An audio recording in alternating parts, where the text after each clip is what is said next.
In 1947, one of the largest and most violent migrations in history erupted almost overnight, displacing over 15 million people. Entire families, rooted in the same villages for generations, were forced to abandon their homes and histories. The Partition of India wasn't just a political event, it was a human catastrophe. Neighbors became enemies, and society was ripped apart by fear and violence. The new borders, drawn by distant officials, turned millions into refugees in their own land. Imagine waking up to find your home now lies in a different country, where your faith makes you a target. The creation of India and Pakistan, meant to resolve tensions, instead unleashed chaos and suffering. Trains packed with refugees were attacked, entire communities vanished, and the death toll soared into the millions. The decisions made in faraway rooms had devastating, immediate consequences for ordinary people.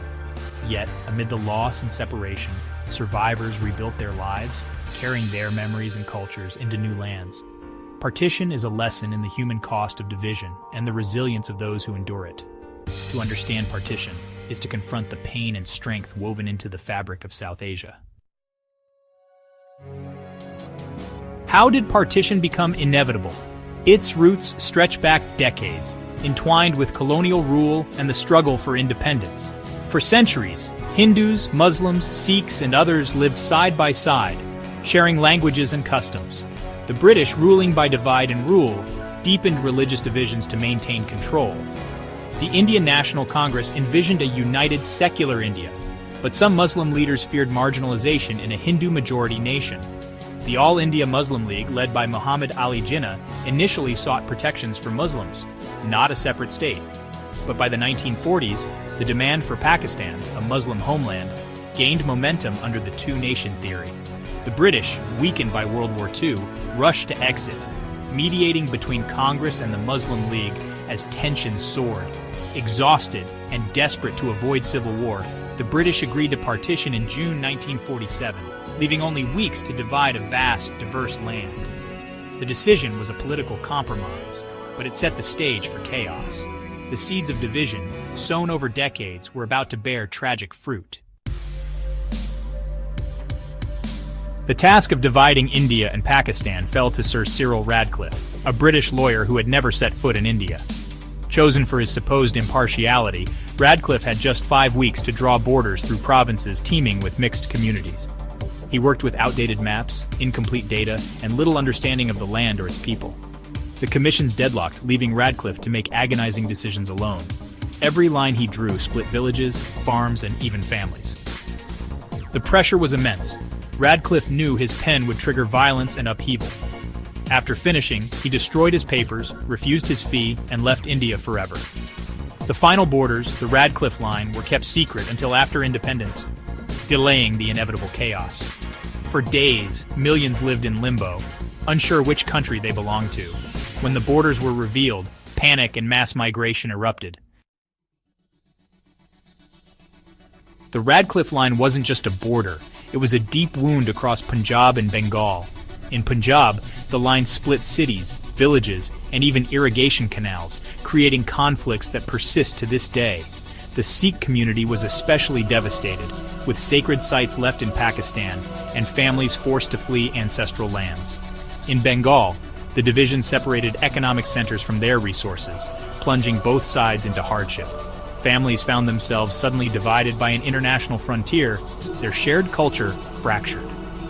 The arbitrary, rushed nature of the border ignored the complex realities on the ground. Radcliffe's task was impossible, to create order from chaos, but the result was catastrophe. The verdict was delivered in haste, and millions paid the price with their homes and lives. The scars of this division still shape the region's identity. Partition's borders were drawn in ignorance, but their consequences were all too real. Before partition, cities like Lahore and Delhi thrived as multicultural hubs.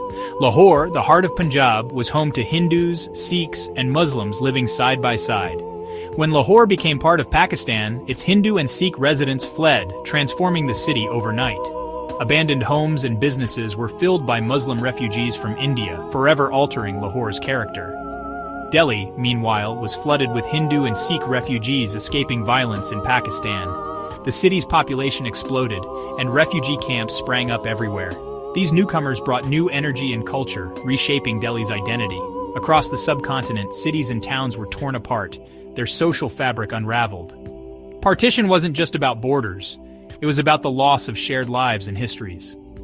The transformation of these cities is a lasting reminder of what was lost. The true story of partition is found in the shattered lives of ordinary families.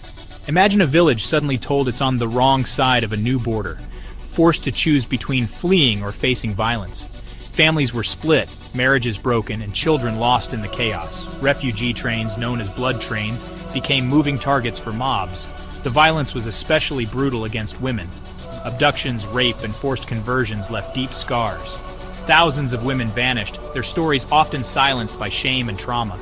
The psychological wounds ran deep, with generations haunted by memories of loss and displacement. Refugees carried nostalgia for a world that vanished overnight. The pain of partition is not just in numbers, but in the personal histories passed down through families. These stories are a living testament to the tragedy and resilience of those who survived. Partition's human cost is measured in broken homes, lost identities, and enduring trauma. It's a history written in the memories of those who lived it. The migration after partition was a chaotic, desperate exodus, one of the largest in history. Hindus and Sikhs fled west from Pakistan. Muslims moved east from India. There was no plan, just panic, fear, and violence. Refugees traveled by train, cart, or on foot in endless columns, braving hunger, disease, and attacks.